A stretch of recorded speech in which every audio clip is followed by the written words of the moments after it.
Freckle Juice by Judy Blume. Chapter 4. Pretty soon, something happened all right. Andrew turned greenish and felt very sick. His stomach hurt. At 4 o'clock, Mrs. Marcus came home. "Yoo-hoo! Andrew, where are you?" she called. Andrew heard her, but he couldn't answer. He was too weak. He made a small noise. "Andrew Marcus, is that you?" His mother stood in the doorway of her bedroom. "What are you doing in here? I told you to play outside. And why didn't you change your clothes? Didn't I say to change your clothes?" Andrew made another noise. Mrs. Marcus looked.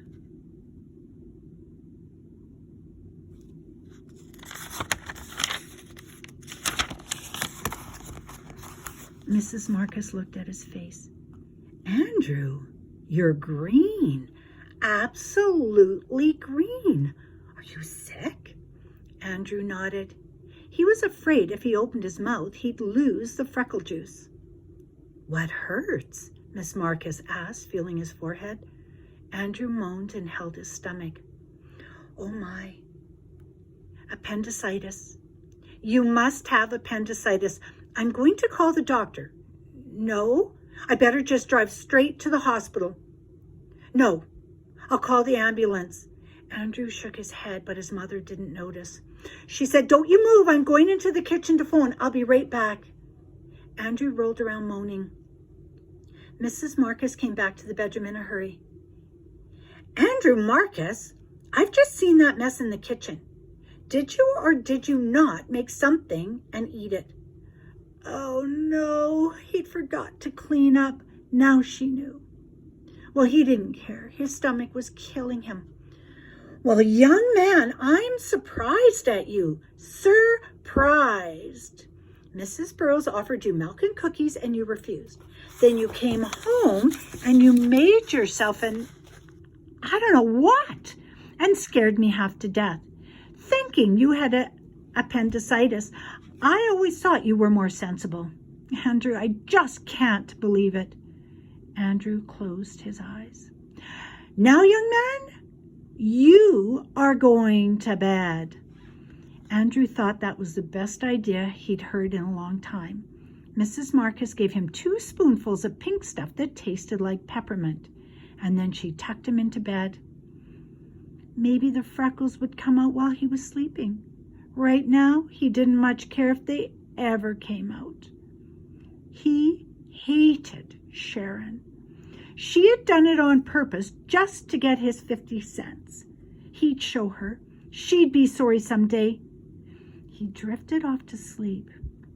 He had terrible dreams. A big green monster made him drink 2 quarts of freckle juice 3 times a day.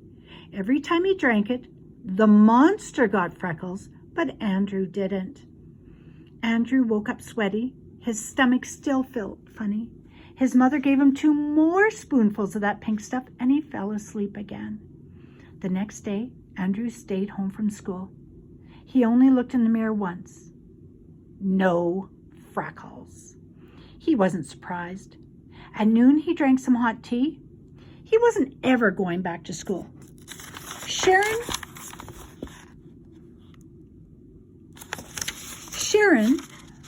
wasn't going to see him without freckles. She thought she was so great. Well, she wasn't going to get the chance to laugh at him. No, sir.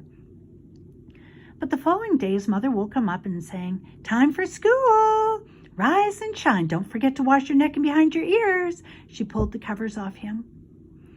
"I'm not going to school today," Andrew said. "I'm never going to school again." He hid his head under his pillow. "So, I've got a school dropout in 2nd grade. We'll have to do something about that. Here are your clothes.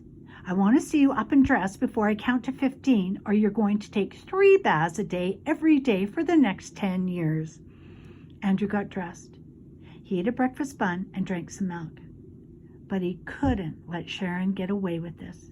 He had to do something.